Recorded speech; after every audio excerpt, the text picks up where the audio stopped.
Hi, welcome to Soul Tips, simple and practical insights from the Word of God to help you grow spiritually and to live wisely each and every day. In just a few minutes, let's explore helpful truths from God's Word to guide us and to strengthen us in our walk with God. Let's discover today's Soul Tip for real-life discipleship.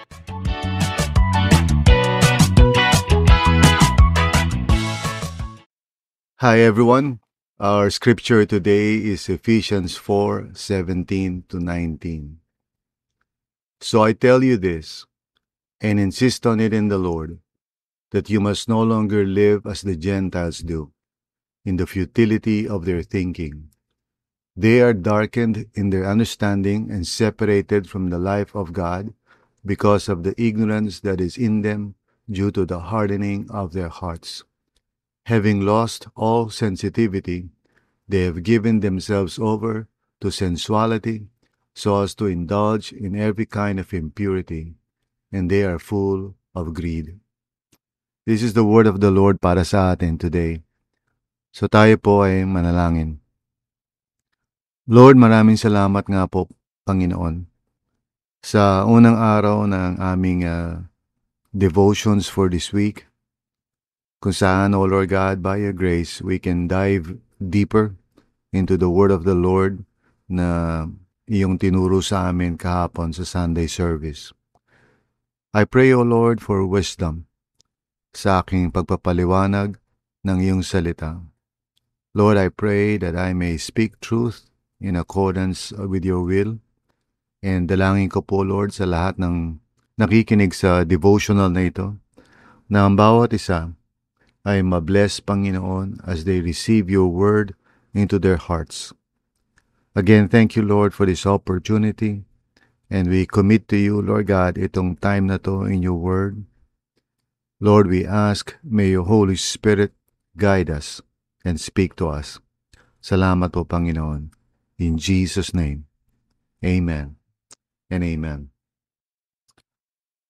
So kahapon na pinag-usapan natin o tinalakay natin yung Ephesians 4 starting at verse 17 all the way to chapter 5 verse 2. And ating pinag-usapan yung idea ng building each other up, no, in our communities, in our life groups.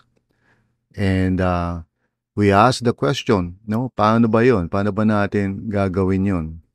And basically they're just two ways na kailangan natin ipatupad at huwag kalilimutan sa lahat ng mga grupo, lahat ng mga gatherings natin. First of all is to remind each other about who we are in Christ. And secondly, to relate with each other based on who we are in Christ Jesus. So, together po, we can truly fulfill God's will. We can grow. Kailangan po natin ang isa't isa. At hindi na po dapat umiral sa atin yung feeling alpha, no? Yung parang strong ka and you don't need anyone else. Remember, kahit na yung mga strong, like even the Apostle Paul would admit that he needs others, you know? Lahat naman tayo. There's no such thing as parang a person who can live the Christian life on his own. So, I hope na nakinig kayo maigi kahapon sa ating sermon. And now, starting today, we are going to dive deeper and more, ihimayin natin yung passage na ito, yung Ephesians 4:17 to chapter 5 verse 2. And we are starting now with verses 17 to 19. Ang title po ng ating pag-uusapan ngayon is Leave the Old Life Behind. At itong sinasabi ni Paul sa verses 17 to 19, you know, starts off in a way na that's very practical, very direct, no? He of course introduced the idea of each part doing its work in the body of Christ, so we can grow and mature together. So ngayon ina-unpack niya ito beginning in verse 17. So let's just look at this. You know, Una, sabi niya, so I tell you this. So this is connected to verses 1 to 16. And he's basically saying, no, so after, whatever it is that he has explained, so sabi niya, so, in other words, following from that and in conclusion to that, or in application to that, sabi niya, so I tell you this, and insist on it in the Lord.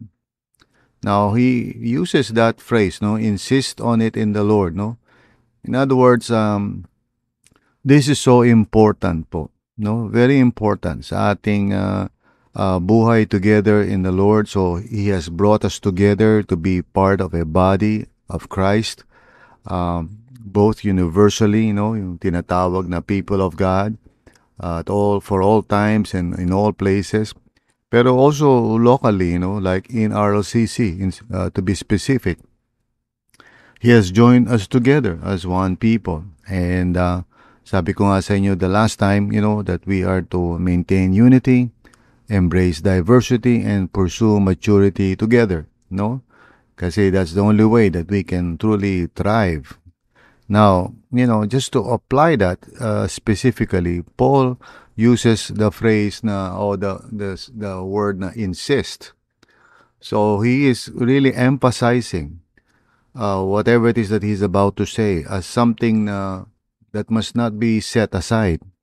It must not be parang optional lang. It is, it's almost there at the level of talagang command na as an apostle. But he parang shies, a little bit away from that, Konti na lang talagang it's a command na talaga na, na sinasabi ni Paul. But I think we can also read it that way. Kasi yung salita niya, insist on it in the Lord, is very strong, He's saying in effect na please, wag natin baliwalain ito. And he's saying that in the Lord, meaning to say na, he's addressing people who have come to faith in Jesus Christ. So, if you don't believe in Jesus, I guess itong sinasabi ni Paul may not really be relevant to you.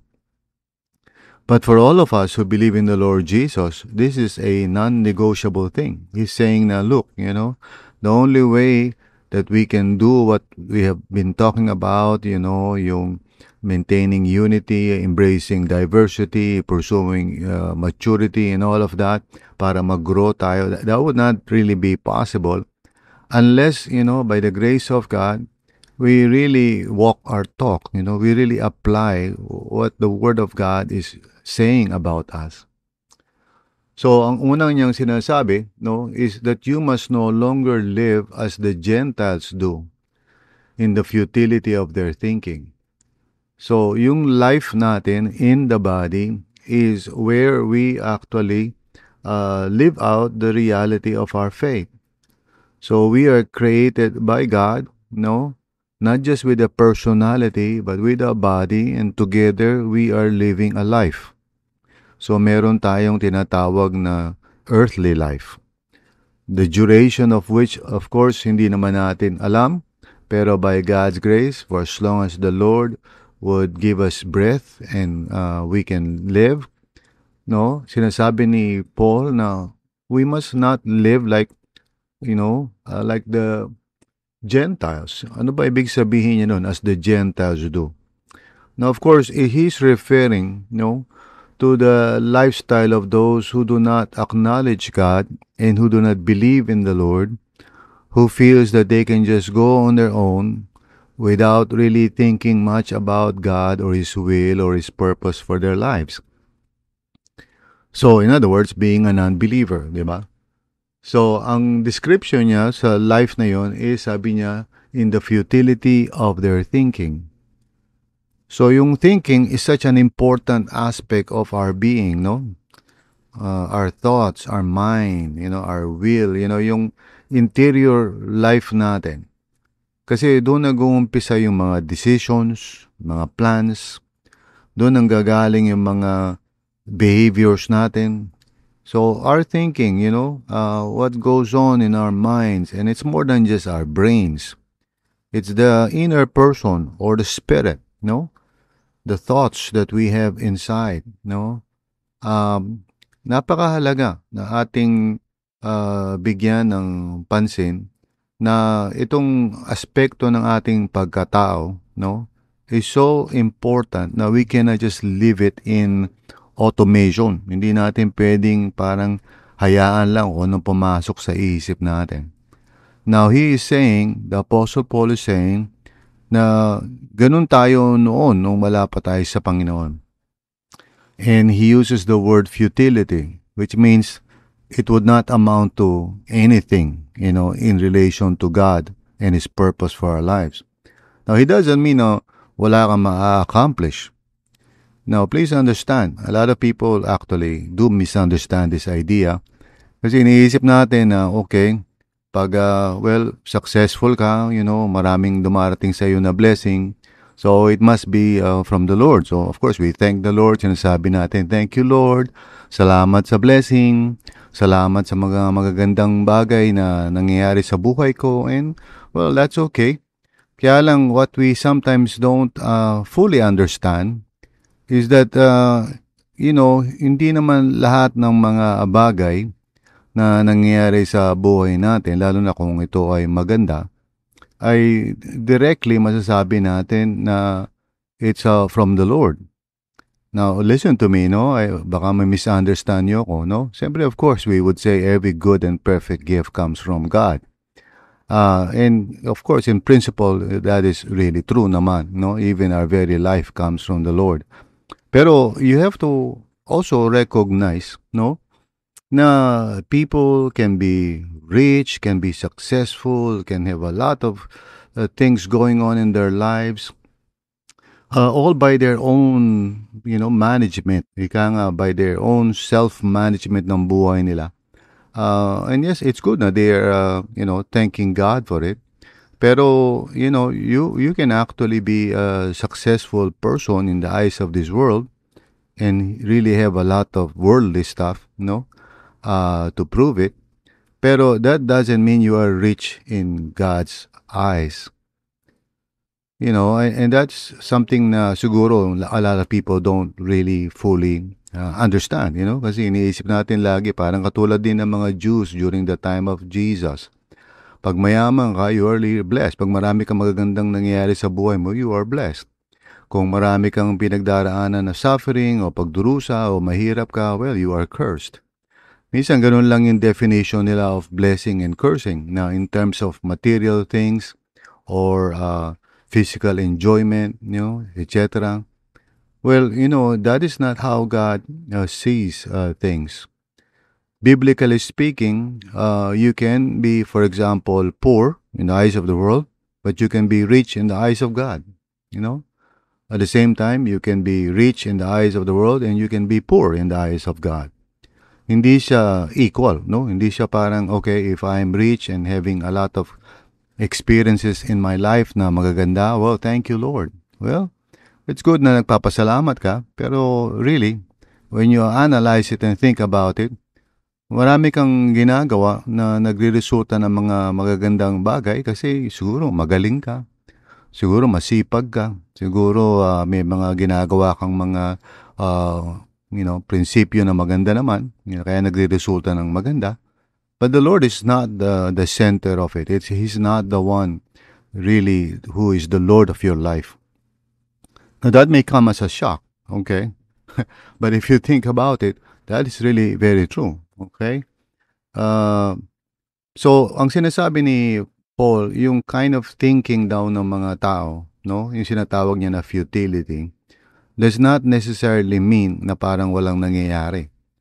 In other words, at the end of it all, at the end of the day, or in God's, righteous eyes, all that we accomplish by ourselves, kahit na maganda pa yan. And of course, siyempre, lalo na kung pangit yan, di ba? But all in all by ourselves, yung tinatawag na the flesh. Ang description ni Paul dyan is futility. In other words, it's empty, it's vain. You just take a moment siguro pag may time kayo to read the book of Ecclesiastes. Now, sa book of Ecclesiastes, yung pinapaliwanag doon na lahat na ng pwedeng ma-enjoy, in-enjoy na lahat, pero at the end of the day, it's all vanity. It's all vain. In other words, futile. So, what Paul is saying is this is our life before, trying to accomplish significance, trying to find our place in the world by our own efforts and without God. So, at the end of the day, it's all futile because what is important is God and His purpose and will for our lives. Hindi yung mga external things na kung saan maaaring i-describe natin as success. Now, sabi ni Paul, they are darkened in their understanding. So, sa madaling salita, what dominates their thinking is not the will of God. It's not the purpose of God. It is darkened, meaning to say it is according to the enemy, si Satan, and his will and his desire, to make the person the center of it all. Kaya darkness ang description niya. It is darkened, they are darkened in their understanding. And then he adds, sabi niya, and separated from the life of God. So ganun tayo nung araw. We are separated from the life of God. Now, meron tayong life, yung tinatawag na, bios or biological life. Bios in Greek means life in its ordinary sense. Kaya nga meron tayong subject na biology. Okay? So, we have a life, but it's not the life coming from or the source of which is God. No, it's not the life of God. The life of God is, of course, the eternal kind of life that God gives only to those who are willing to humble themselves and trust in the Lord, and to surrender their lives and their autonomy to God Himself. So, sabi niya, yung mga tao nung araw na wala sa Panginoon are separated from that kind of life. Now, that kind of life may not necessarily mean na successful ka. That kind of life may not necessarily mean na mayaman ka. So, just look at the Apostle Paul. He had this kind of life. And of course, the other apostles also. They had this kind of life. But they suffered, they were persecuted, and many of them, of course, died for their faith. And just look at Hebrews 11, nakalista dun yung mga heroes of the faith. And it's not exactly, pag binasa mo yung parang, wow, ang gagaling nila, successful sila. In fact, what you would find is that many of them, really suffered during their lifetime. But God calls them His very own people, His children, because they did everything by faith. So the life of God is more than just success, okay? Yes, of course, there's nothing wrong if you, for example, if God gives you success in this world, no? For example, based on the opinions of people, they might say, wow, this guy is rich, God is not against, being rich, He's not against prosperity. Isa na namang misunderstanding yan. Kasi iniisip natin, pag mayaman ng isang tao, maybe he does not have God in his life. Not necessarily so. Again, we become so simplistic sa buhay natin. A person may really have the life of God and he can be successful in the eyes of the world. But again, not necessarily so. So he may not also be successful in that sense. The important thing is that he has God in his own life. Now, the life of God is in him through the Holy Spirit. So whether mayaman ka, marami kang pera, or maybe mahirap ka lang, okay? That is not the basis of that. It is the relationship that we have with God. And since as Christians we know it is through Jesus Christ alone na we can have that relationship, napakahalaga na maunawaan natin yun. And so he describes the reason why ganito yung nangyayari, why people are darkened in their understanding and separated from the life of God. Sabi niya, because of the ignorance that is in them. Now, pag sinabi ni Paul na ignorance, of course, it's similar or synonymous to foolishness or the lack of understanding about God's truth. So, hindi nila alam, bagamat they might claim na marami silang alam. But in the eyes of God, a person is considered a fool even though he might think that he is wise, or even other people might think he is wise. But for as long as you're rejecting the truth, the Bible says that you are a fool or you are ignorant. So sabi niya rito, because of the ignorance that is in them, and then he further clarifies that. He says, due to the hardening of their hearts. So the wisdom of God is not given to them or taken away from them, not because God is parang cruel, but rather because they harden their hearts and they don't want to receive the truth sa buhay nila. Okay? And so as a result of that, sabi niya, having lost all sensitivity, meaning they cannot sense God's will and God's purpose, hindi nila maunawaan yung truth, So anong resulta niyan? Sabi niya, they have given themselves over to sensuality. In other words, yung life nila revolves around their feelings and desires, what their bodies want, regardless of its moral implications, regardless of its consequences, regardless of the harm and the hurt that it might result to. Basta mahalaga to satisfy the desires of the flesh. So sabi niya, so as to indulge in every kind of impurity. So indulge, di ba? Pag ikaw ay nasa eat all you can, nag-i-indulge ka, I don't mean to say na eating sa ganong buffet masama. What I mean is yung word na indulge means sige lang, di ba? Walang restraint, walang boundaries. So he calls the kind of light na naging result nung ganong ignorance, again because of the hardening of the hearts, ang resulta niyan is sige lang, di ba? Every kind of impurity. Walang guilt, walang limitation, walang sense of mali yata ito. You just go ahead and do it, no? And then sabi niya, and they are full of greed. So, gusto lang nila is to take. Now, the point of Paul here is that, okay, this is who we are before. This is our life before.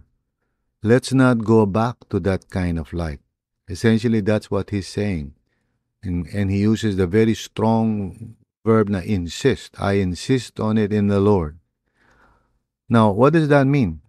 It means na bilang mga mananampalataya na napakahalaga na we do not go back to our old selves, our old lives nung wala pa tayo sa Panginoon. But the truth is, of course, a lot of people do that. A lot of people just forget who they are in the Lord, that they are no longer like they used to be. So they go back. So, napakahalaga that we are connected in community with other brothers and sisters in the Lord. Kasi napakadali na magkaroon ng amnesia, that we forget. The Lord has rescued us. The Lord has given us new life in Christ Jesus. The Lord has given us wisdom. Hindi na tayo ignorant. The Lord has changed our hearts. We are now capable of understanding the will of God through the Word of God by the power of the Holy Spirit, and we can now live it out, in our day-to-day life, again by the power of the Holy Spirit, and also through the support of others. So, posible na actually, because we are now, part of the new creation. Remember, sabi ni Paul yan in 2 Corinthians 5. No? Sabi niya na, if anyone is in Christ, he is a new creation. Or the new creation has come. Actually, yun talaga yung translation. The new creation. So in other words, nagumpisa na ang new creation.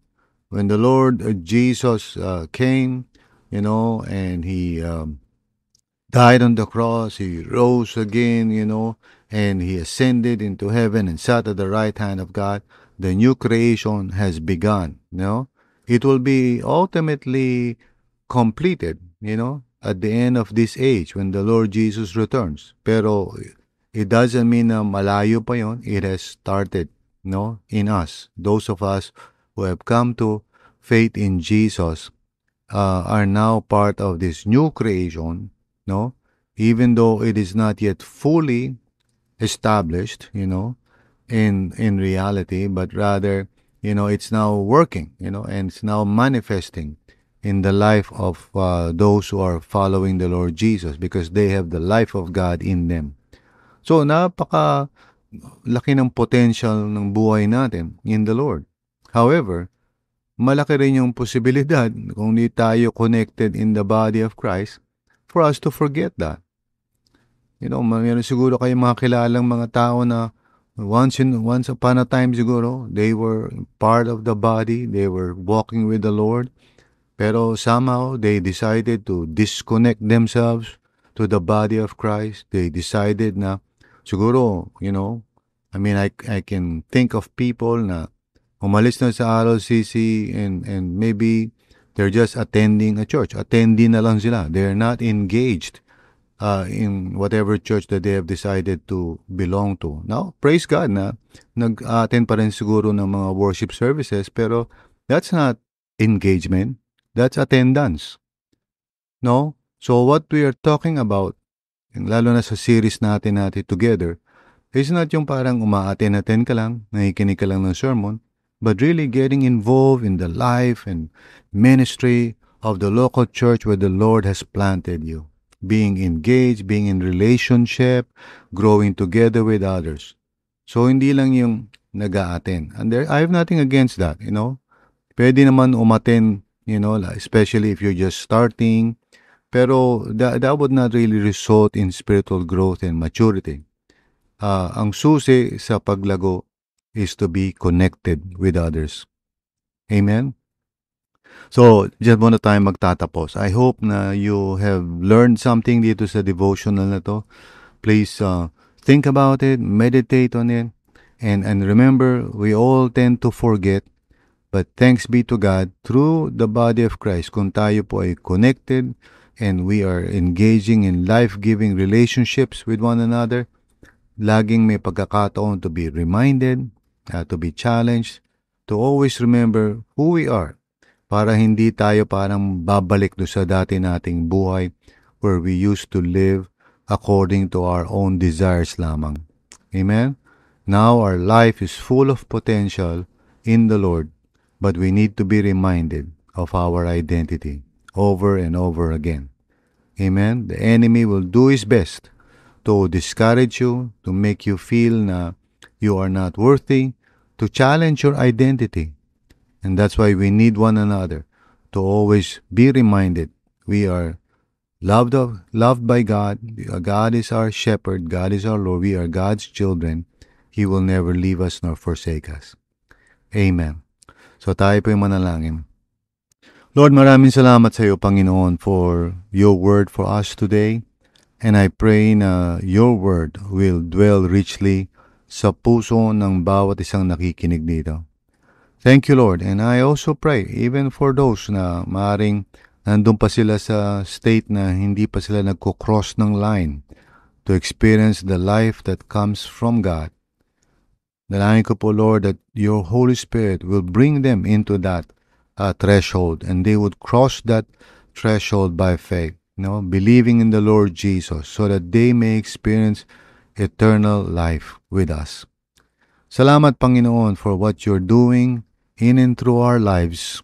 And I pray na, like Paul says, that we will no longer live like we used to, that we can now live the life of God through the power of the Holy Spirit. In Jesus' name, amen and amen. So God bless you, mga kapatid. I hope na you were blessed by our devotional today, and please share it with others, use it as a tool for ministry.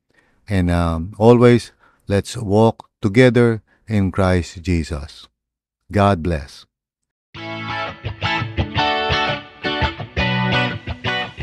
Thanks for joining us on Soul Tips today. We hope that what we talked about has helped you to take one small step closer to knowing more about Jesus our Lord and to grow spiritually in real life wisdom. Don't forget to share this podcast with someone and maybe to discuss or talk with them what you have learned. Until next time, keep learning and keep growing together with others.